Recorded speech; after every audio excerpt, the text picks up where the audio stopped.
every week to cut young brothers' hair? Well, yes, every Wednesday, I go to Newport News, Juvenile Detention Center. I cut the young men's hair there. They had a barber that was charging them, and I thought it was preposterous. So the TV anchorman, Don Roberts, the Wavy TV 10, approached me at a non-profit organization function that my wife Sarah, her company was hosting. And I told him, I said, I don't play chess that well. I said, but I do cut hair very good. So I've been out there ever since, and we've been doing that now for about 3 to 4 months. So, how I started cutting hair was my mom gave me $20 allowance when I was about 10, and that's why I spent it on a haircut and some Chinese wings from the restaurant that used to be down the street. Next month, she put a pair of clippers on my bed and told me, "You're gonna cut it how I tell you, or I'm gonna beat your butt, or I'm gonna cut your hair bald and you still going to school." So either way, I had to learn. So with that due diligence, and I wish a lot of parents was like that today, seeing their kids' talent and bringing it out. I mean, sometimes they gotta threaten you, but you know, I knew she wouldn't carry it out, however. But just the fear of her then being without her scared me into being the best barber that I am now. So I appreciate that, Mom. Thank you. Shout out to Mom. Shout out to Mom. Man, y'all don't know how important it is to have a strong woman in your corner, and for it to be your mother, man, is so key. Yes. It's so key.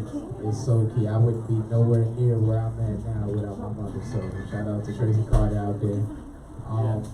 So let's start off with I guess growing up. So what was your household like growing up when you were young? Growing up from a very young age, I didn't know my father, so I would always ask my mom his name, and she said, "Don't worry about it." And then as time go on, I wouldn't ask her around company because that's when the questions came up. Because I seen other of my family members with their fathers. And so when we was alone, most of the times walking, because she used to walk me to death everywhere. So I would ask her when we were alone, and she was just like, "He's here." And I would look around, and I'm like, "Well, I only see you." She was like, "That's right, I'm your mother and your father."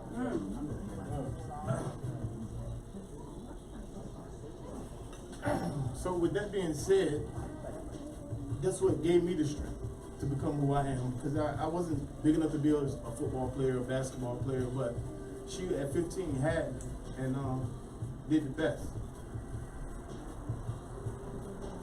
Right. That's love. And so when you were growing up, where'd you grow up at? Where you from?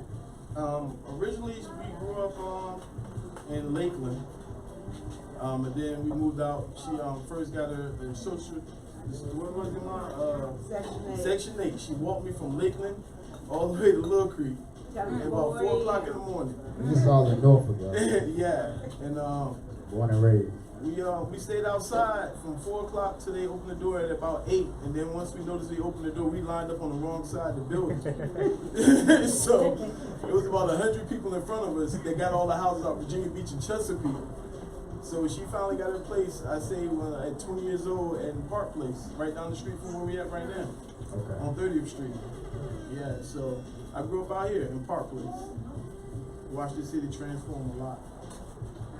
What were, I guess, some distinctive things about you, maybe that you noticed about yourself, or maybe I can ask Mama?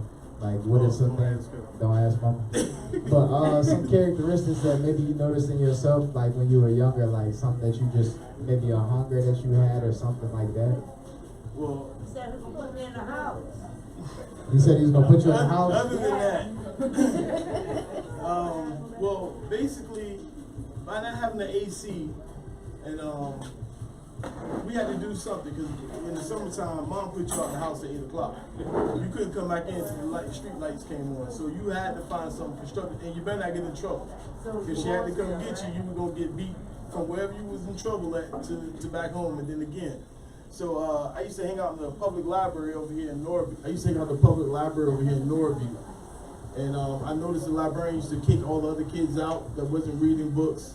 So after she done weeded through everybody else, she finally came over to me and said, "Why are you here every day? You done read everything in this library." I said, "Well," and to myself, I'm trying to stay cool, but to her, I seen this gentleman come out to read the reference area of the library, and I said, "Well, I'm doing research."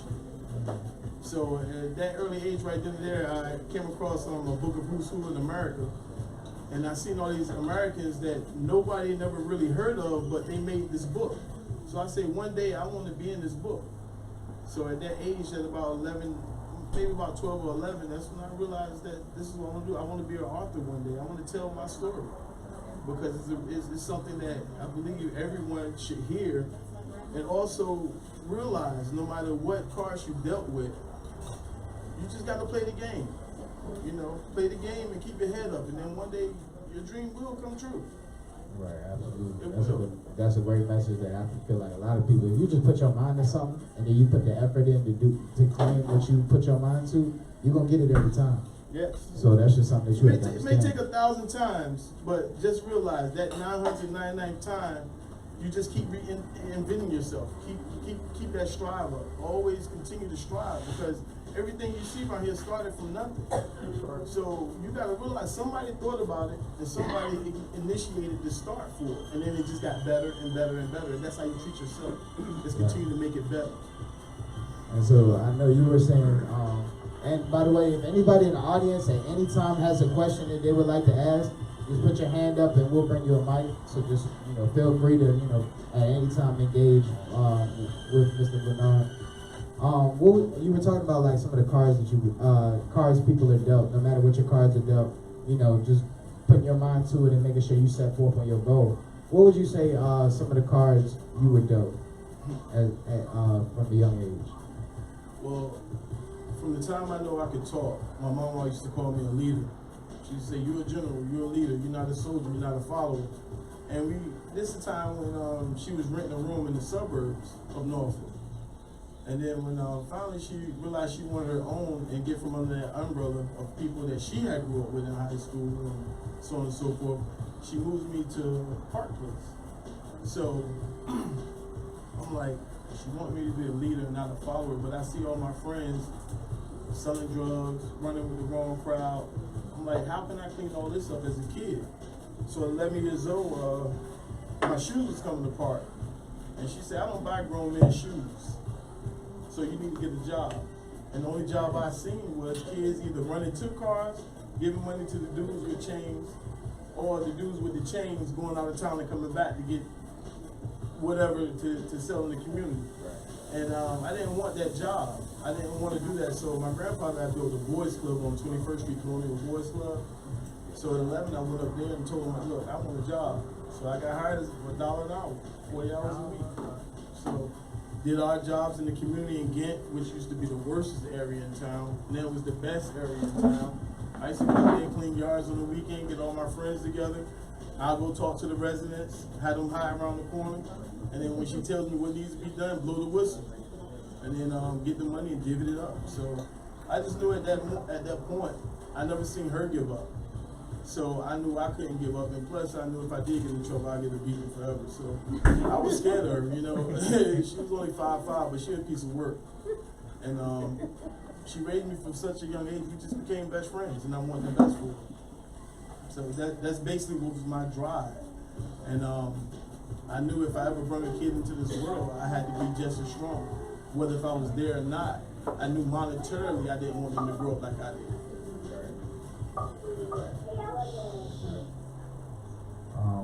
Ned, you got any questions off the top of your head?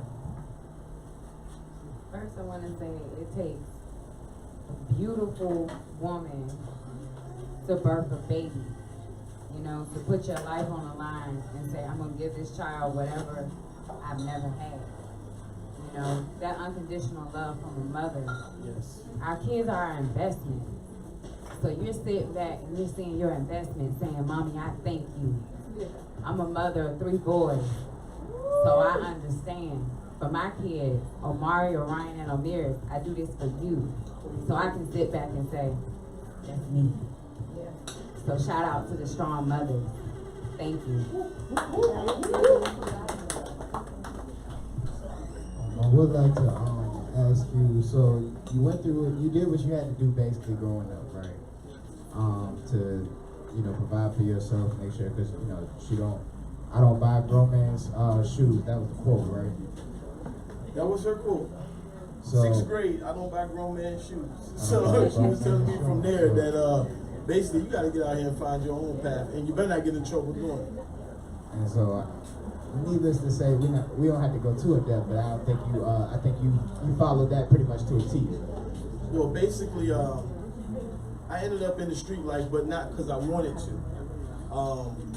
I say around that same age, I started working at the Boys Club. That summer, she allowed one of her friends to use the restroom, and she had just got her welfare check, her food stamps, and he stole it. But he was the neighborhood weed kingpin, Right. and he disappeared. We had no groceries for that month, and I'm the man of the house, so I was looking for this dude. I could never find him, and once he finally came on the scene, I got my homeboy to send him to the store to get a 40 ounce for us, and when he did, I took his stash, and that's what led me to living off the federal land for the last 25 years until I met my wife and got custody of my 6-year-old daughter. So I turned around, I turned that leaf out, but I had to tell the story because I never thought that once I started living that life. My cousin can tell you right here. This is our first time, both of them. London, she can tell you, don't ask her nothing. But the one behind her too, Rob, that's my uncle's first son, and he was told by family, don't mess with me because you're gonna die, you're gonna be in jail. But none of my family ever went to jail, ever hustled for me because that was something I chose, and I never let them influence. I even raised my little brother till he graduated college, and he never saw anything I did, never seen the money, never seen nothing. And this one thing I want to stress and let everybody know, I'm not glorifying that life, that was just the cards I was dealt. Right. However, I had to do what I had to do to a point where as though I didn't want to. And when I had the opportunity to step out, when I met Mr. Quincy Gardner, the dude that wrote The Wire, or one of the producers of The Wire, through my man right here, King, I asked him, he came to the house and I said, what are you doing? He said, I'm writing books and movies. And I said, man, listen, I just want to tell somebody this story. I didn't do it for the profit. That's that you got to put it somewhere, y'all. Right. You got to express it somehow. You carry this negativity around, you can never reach your goals because we always worrying about who did what to us, or who crossed us, or who I got this vendetta against. But you don't know, you burn that candle at both ends. And then eventually, you're going to block your blessings. So once I said to myself, I'm going to do this, Quincy sat me down and he taught me the 3 golden rules. He said, outline it. He said, fill it in, and whatever you do, he said, just believe in yourself. And actually, I came with post-traumatic stress disorder. It was way before the military. Growing up in this hood, gave me post-traumatic stress disorder. And to be honest with you, that's what really motivated me to write the book and to return. Because I don't want our kids, this is your generation. I don't even supposed to be here. I mean, I'm a dinosaur right now. But to you guys right now, no. From the life I led, man, one day I was hanging, and the next day at 12, 3 of my friends got killed. And all they was doing, we all didn't have our parents, y'all. It was just a neighborhood full of kids just trying to eat for that day. And then just some of us just took it to different levels. But I was Generation X. That was unknown. You know what I'm saying? Because they didn't know what was going to come about from what they put into our communities. And that's what this is all about, breaking that mold. Stop becoming a product of your environment. You know, I'm proud right now. I got a job. I'm a manager of a $100 million company with a felony. You see what I'm saying? But the whole purpose of that is to say you can change anybody. And that's why I cut them kids in Newport News Detention Center. Because mine's happened at 19. Theirs happened at 13, 14, and 15. Right. Theirs gonna get locked away. I had to carry that and still take care of kids, my mom, my brother. You know what I'm saying? So it's just about giving back. The game is sold, not told, but I'm giving mine back. Because we need more of this back in our communities to build the strength. And that's with everybody, because if you ain't got money now, you part of this community. Right. So, what would you say? I know you said meeting Brother Quincy from The Wire, you were introduced by your brother King. What you would say that was probably about the turning point, or was there another turning point that you experienced that put you on more so the track that you're on now? No, that was the turning point because I had questions, but nobody wanted to give me the answers.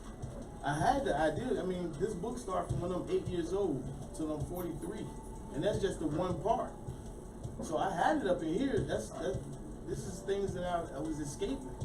I mean, I've dealt with stars. I've cut athletes. I mean, I've been around all multi-million-dollar people, but nobody would tell me how until this brother introduced me to Quincy.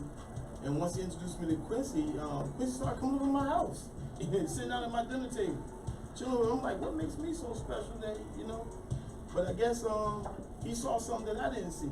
So, you know, and then God Bless the Dead, he said he gonna do the movie. And so I was under this time, I'm trying to get this book done, And 3 months after I got it done, he died. So, but that's why I'm still pushing the movie.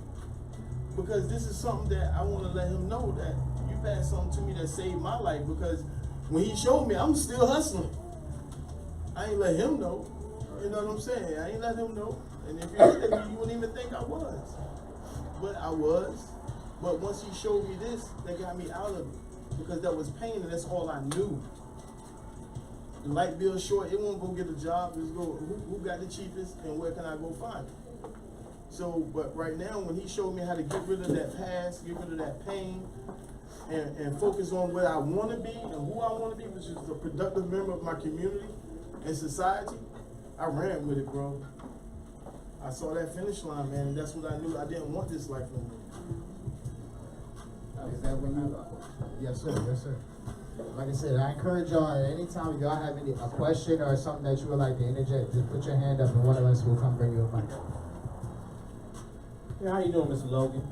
What's up, King? How you feeling? I have a very important question now. As a felon in today's society, with a system that's built on letting people come out and still roam around with the mind that they're still incarcerated, what were some of the biggest struggles that you encountered on your road to success? Working a job for a year at a time and quit before they found out. I mean, I knew I wanted the job. I wanted to escape. But with that felon, it takes about 6 months before, you know, everything to come in, and then it takes another 3 or 4 for them to find a reason to fire you. So my escape was to go to New Jersey. That's why I left here, because my mom, remember, I was working the shipyard and at Chicken George's at Waterside, and still was going to college. But I couldn't exceed past that labor level because of my felony. See, the North at that time was allowing you to work with being a felon. So that's why I went to New Jersey. And went there, I met a couple of people, got my money right, opened up my first barbershop.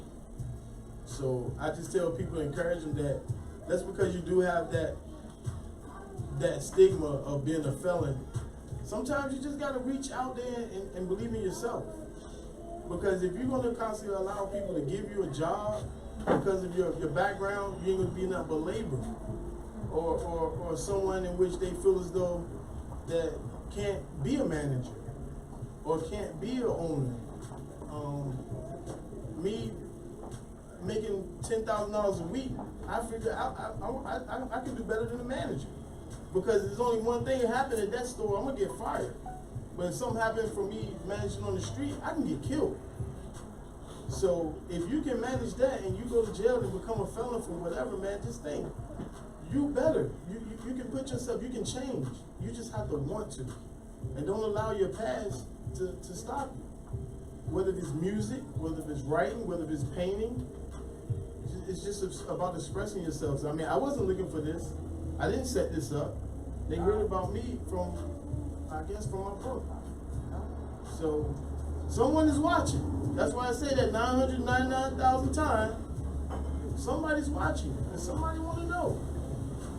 So I say, put the past in the past. Don't be on a seesaw tilly-tally back and forth, because then you ain't ready. But once you say you're ready, and you put that behind you, you can do anything you want to do. So I just say stay focused and continue to strive. Thank you, Mr. Logan. Thank you. Anybody else? Yes, sir. Yes, sir.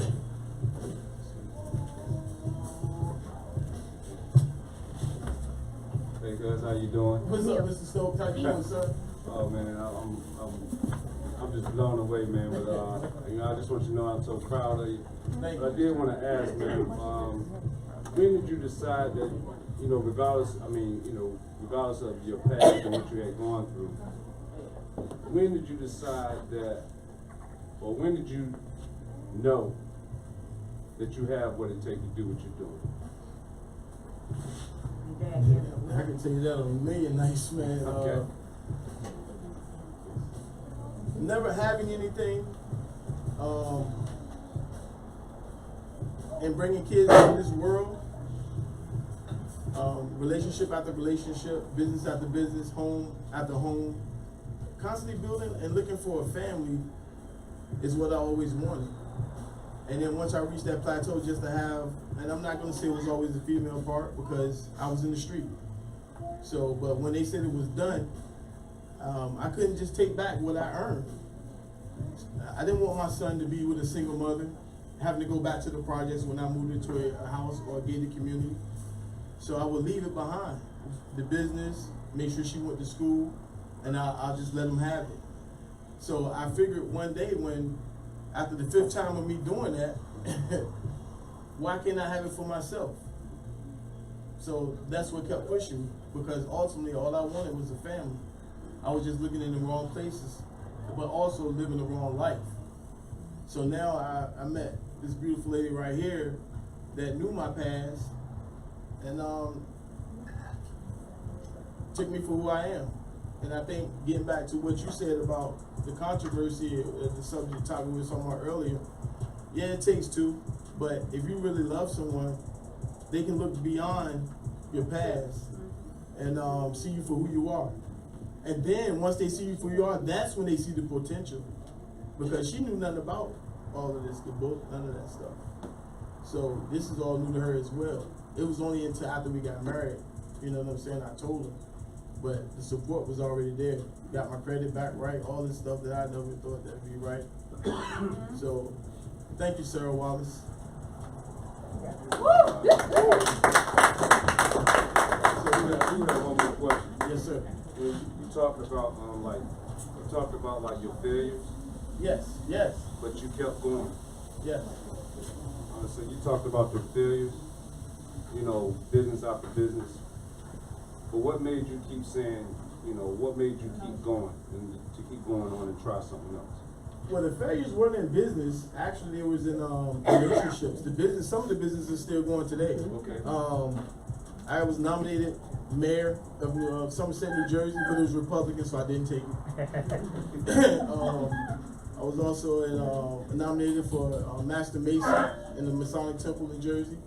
I opted out that opportunity once, you know, and all shouts out to my brothers, but at that moment, you know, I wasn't stable enough to carry out the duties.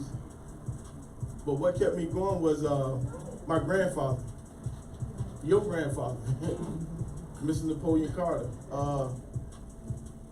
Ever since a kid, Mom and them used to take us up there to see him in the hospital, and they basically wrote him off for dead at Lake Teller. You know, if y'all from around here, Lake Teller Hospital, if you're there, you wrote off.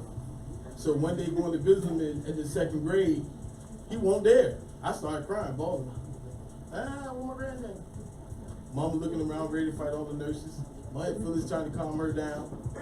So finally we grouped up, went back to the house. He's sitting on the porch, the back porch with a radio. Like, where y'all been?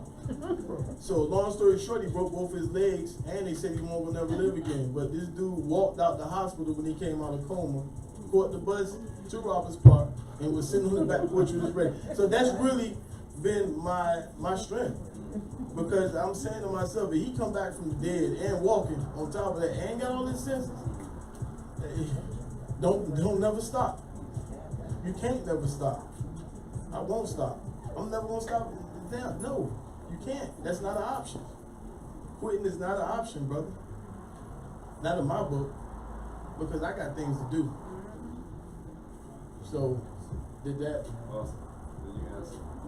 Thank you, That was sir. awesome. No, thank you, because I've been wanting to talk to you about that, but yeah, Napoleon Carter, he built that Boys Club 20 years before I was even born, and that became my first job.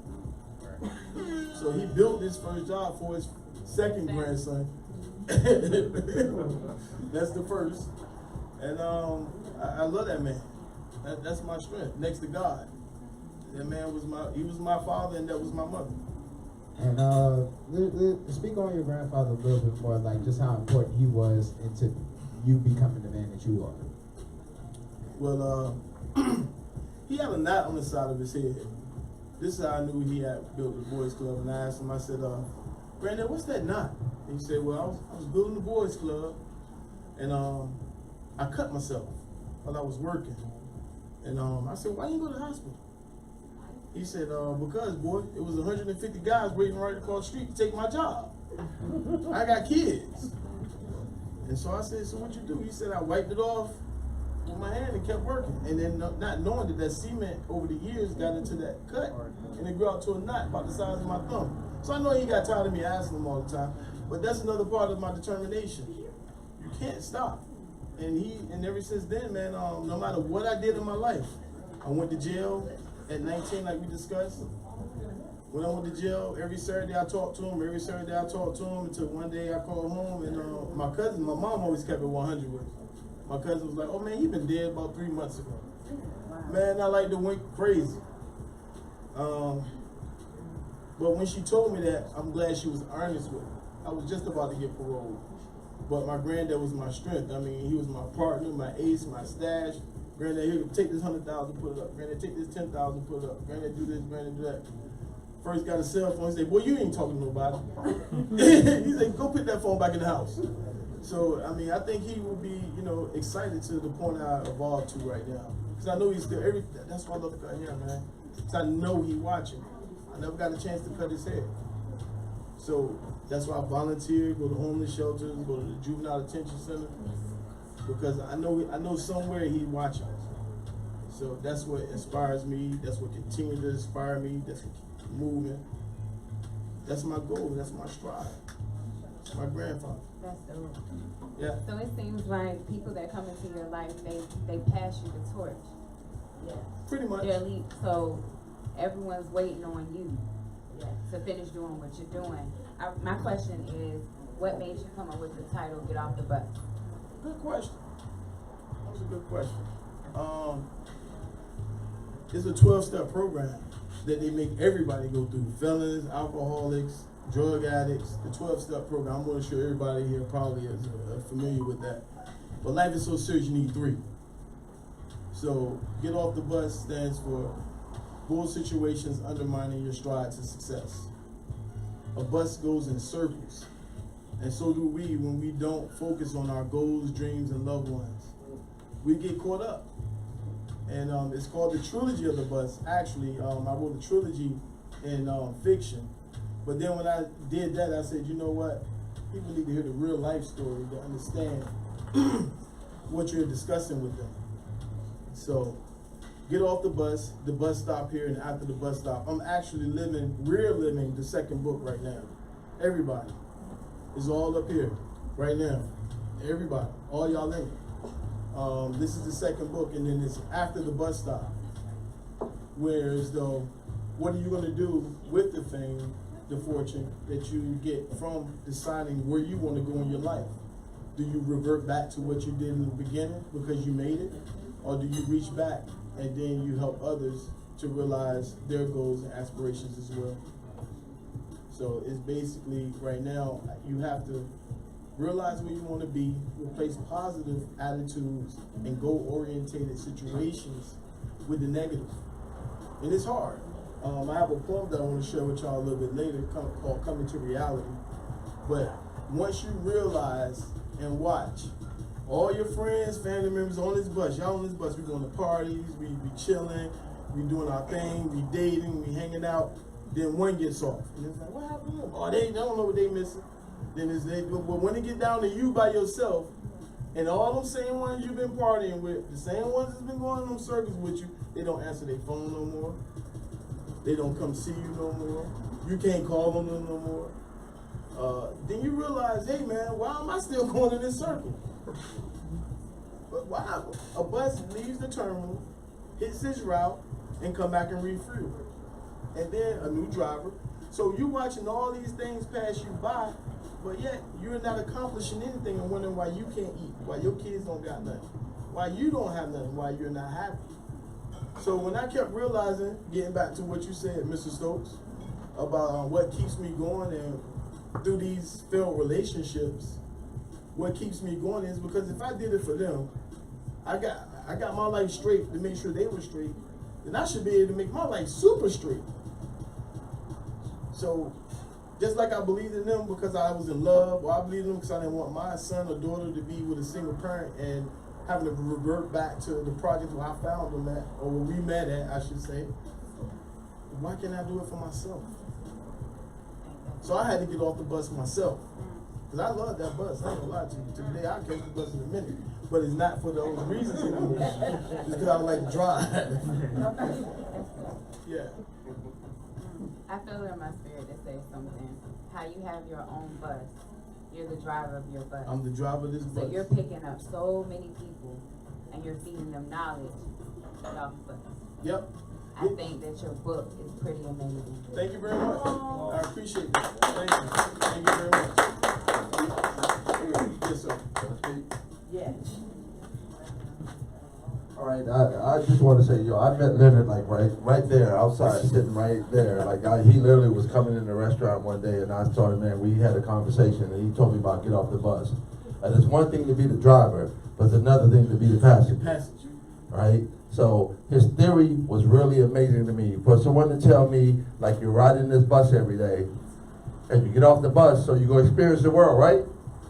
So once you experience the world, you come back, you get back on that bus. What do?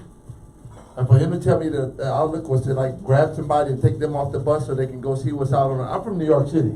I don't know where everybody else from, but I'm from NY. So, I've been on a hell of a lot of buses in my life. You know what I mean? I've been on subways, trains. I remember when I was like jumping the turnstile. Y'all know about that. Like you gotta do that jump. Get on number 2 train, head to the Bronx, hit the whole avenue. Like that's the way I got on. Free. You know what I mean? But once you make that wrong move, you go save that other brother. And the experience of what he meant by get off the bus is going out to save other people automatically drew me in, because my life and what I do in life is I'm here to reach one, teach one, to bring somebody with me. So I enjoy this union. You're welcome. You're welcome in my home. Like having our lives, love people that have an inspiring story. We should all be out here. I'm gonna reiterate the way I said. Every black man should be reaching out to save another black man. That's where we need to be at these days. Yes, you definitely do. Yo, thank you very much. You're in my heart, man. Thank you, Mr. Kelly. Thank you very much. Alright, so yes sir. Mr. Theo. Shout out to our chef. Mr. Chef Theo. He's the man right here. How you guys doing? Appreciate everyone for coming out to the club and all this cafe. Well, I've been here before, and we're not gonna take any turn up. This is this night, piggybacking off what everybody else said. My man here, Joe. So Joe, you know how it is, right? So I network with Joe. True coming here, all right? And you say each one teach one. I say each one teach one. That's why I'm a hash line, because at the end of the day, you either be a minister to society or a mentor to society, right? Yes, sir. Out here is as much soldiers as you can carry through the gate. And that's my mentality, because, this is all I know, this is all I do. Is teach, mentor, and take people there. Every national show I done, I always took an intern apprentice there with me. Don't care what level the show it is. When they last one, they travel. From the Virgin Islands to Canada, all over. And I met you, I met you, who cut my hair. Yes, sir. Yeah, we just talking. And my thing is, a lot of the relationships I gained over the years is organic relationships. And a lot of people need to be mindful what type of relationships they get into, That's right. There's a lot of stuff is facade and fluff, and certain stuff organic, My team is small, but it's real. Amen to that. We hold events, they're like, oh, chef, we only got 30 people. I said, that's all we need in the room right now. It's not the size of the venue, it's the quality of the individuals in the venue. That's all we make. No matter what events I do, we'll get $10,000 in the line. It's raining, my start worried. I said, listen, everything paid for, what are you worried about? We need to focus on the individuals that come through the door. That's your focus. Yes. Because you deal with 2-3 people, you never know who you're dealing, who you're interacting with. That's right. So, you know, it's like going to church, a person feel when their tithe is more than yours because they drop 100 in. You drop $1 in, but that's your last dollar. Which one carried the weight? You know what I'm saying? So I think use every encounter with an individual and able to impact somebody's life. That's value and work to me, you know? Not how much money in the bank if you're not really helping or doing anything to structure what you got, you know? Exactly. So that's where me and him kick off, and that's where we are right now. Yes, you know? sir. Yes, sir. I didn't know half of what he got going on, but else I rabbled. One thing he did tell me, well, hey, no chef, well, I had to write a book and this, that, and I'm like, I said, any work you have done is still alive. You got to bring life to it. All right. Sure enough, and to see a man holding this after my lunch party, I know you triggered something.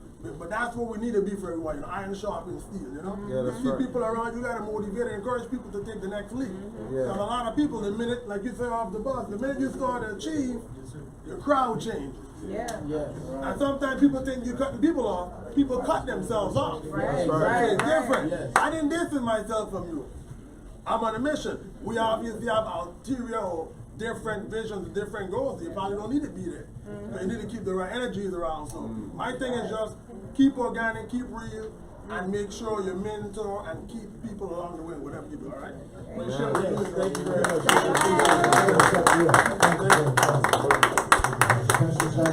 Everybody wish Chef Theo a happy belated birthday.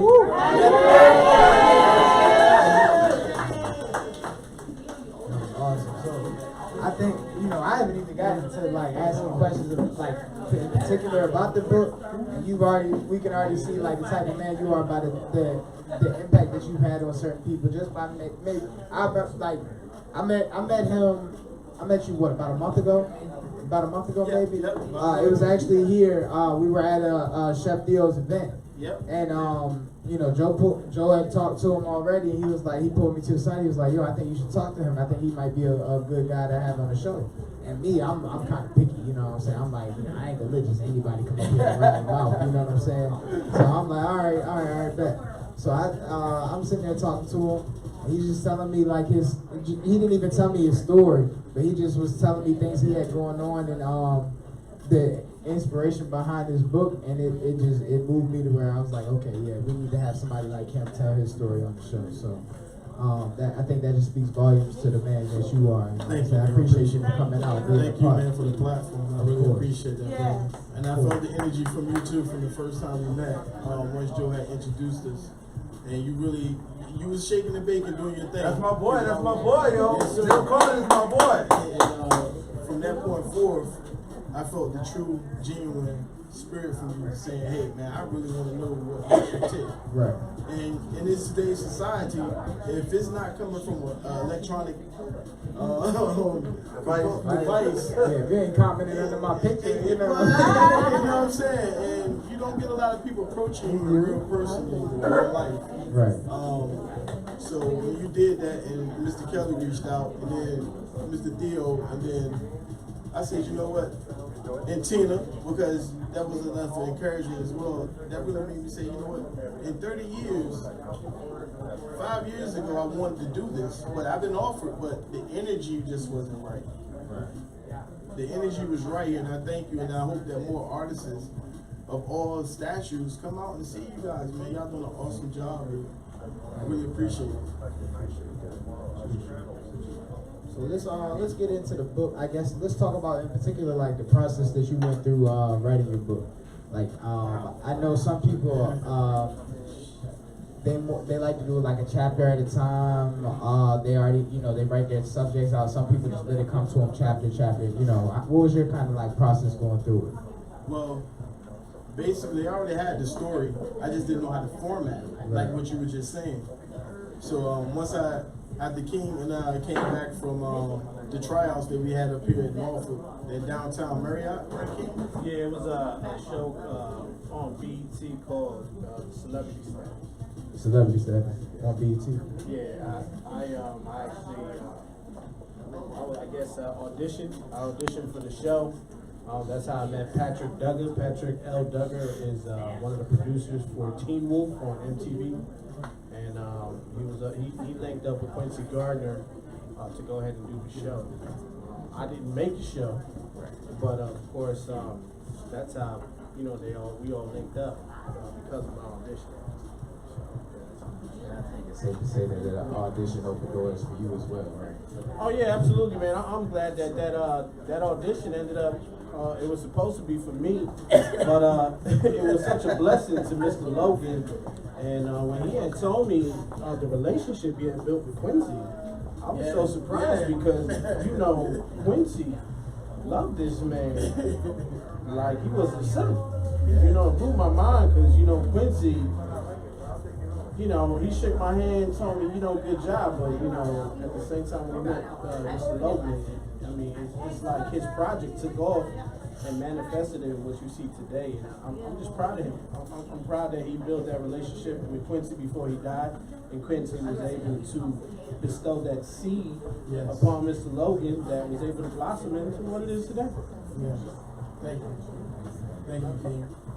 But basically, once he said that, I asked him, I said, if anybody, you have a story, you already know that you're going through something that someone else is going through.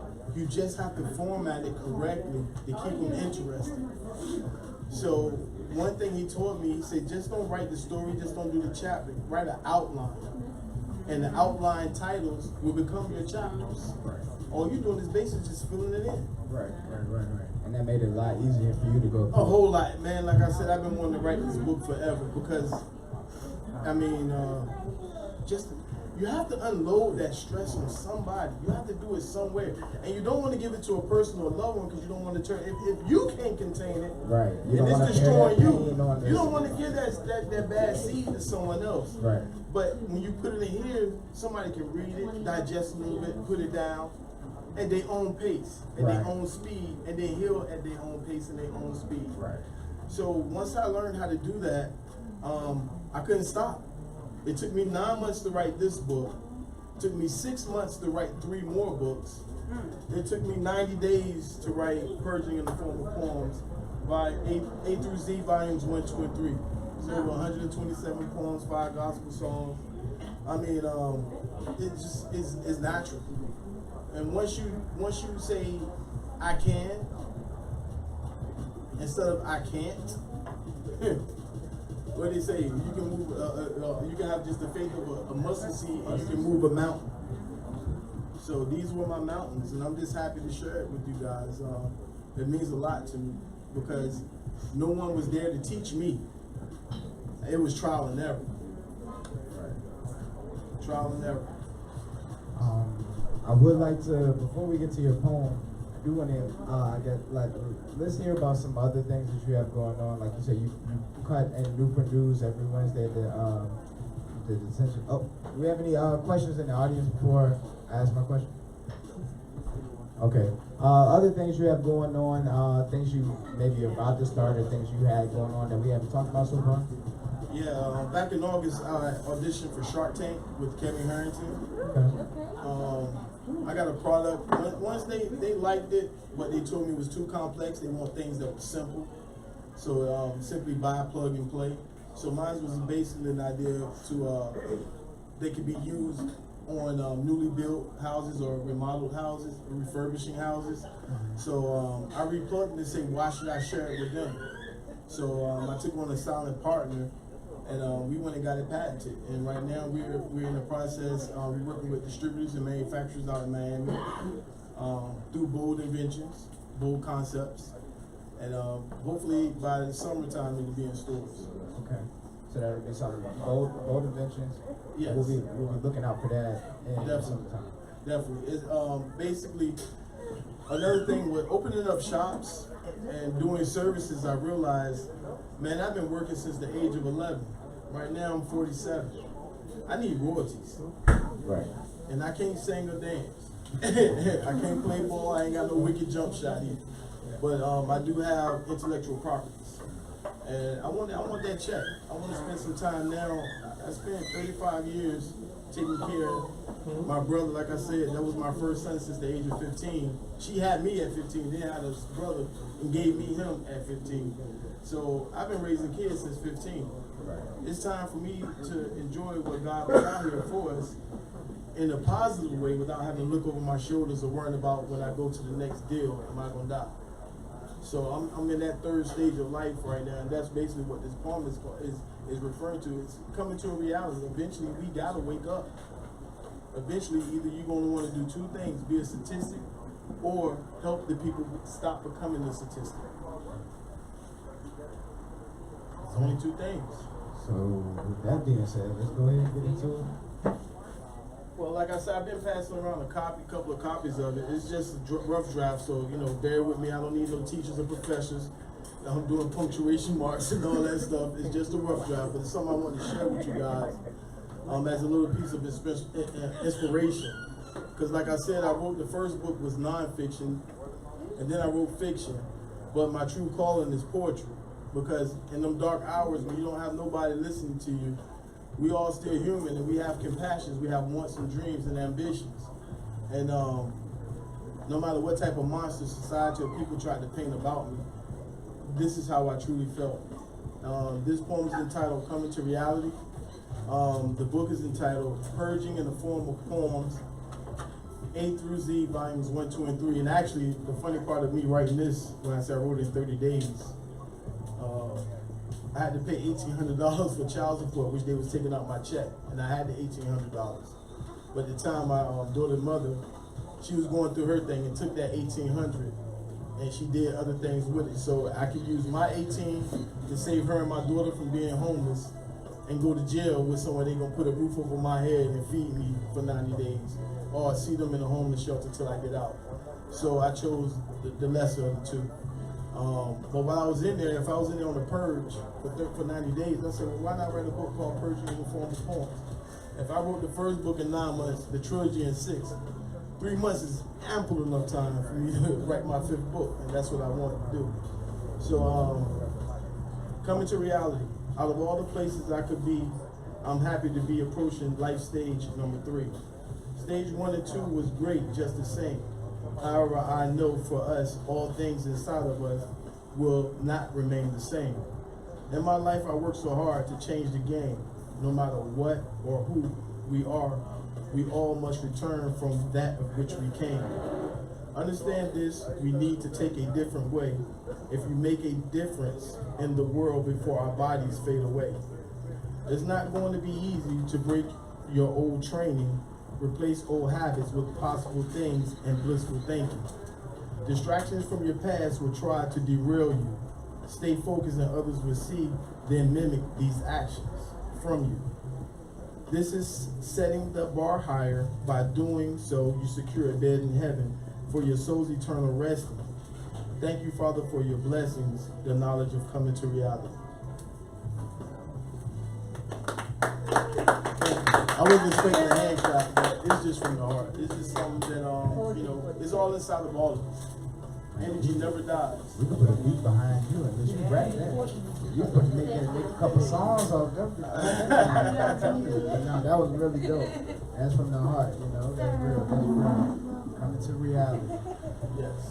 So, what can we expect there again? I've wrote the book 2.5 years ago. I just haven't had the time to put it in digital format. I had a couple of publishing companies ask me about it. But right now, like I said, I'm on that road right now. I visualize me writing 2 and 3 of the trilogy of the bus, and this on the beach somewhere. And clocking in when I get up at 11 with some prawn shrimp, some orange juice, scrambled eggs over easy with some cheese, and writing this book. That's it. But as of right now, I say by the summer it should be out. To be all retrospective, this should be out by the summer. Alright, and of course we're gonna have you come back through beforehand anyway, so we will stay updated on what you got. I would love to. Thank you. Anything else that you would like to let the people know, whether they're online or in the audience? Stay focused, believe in yourself, and no matter what, honor God, because it was only Him that kept me alive. I mean, every time I turn around, and this book will let you know. My life is transparent. But when I ever thought that I was always alone, I knew all them bullets could have just missed by happenstance or coincidence. And someone was shooting me. So just stay focused, believe in God, yourself, and your path will light up. You just have to keep everything pure. That's it. And have faith. And have faith. Definitely gotta have a lot of faith. Have faith.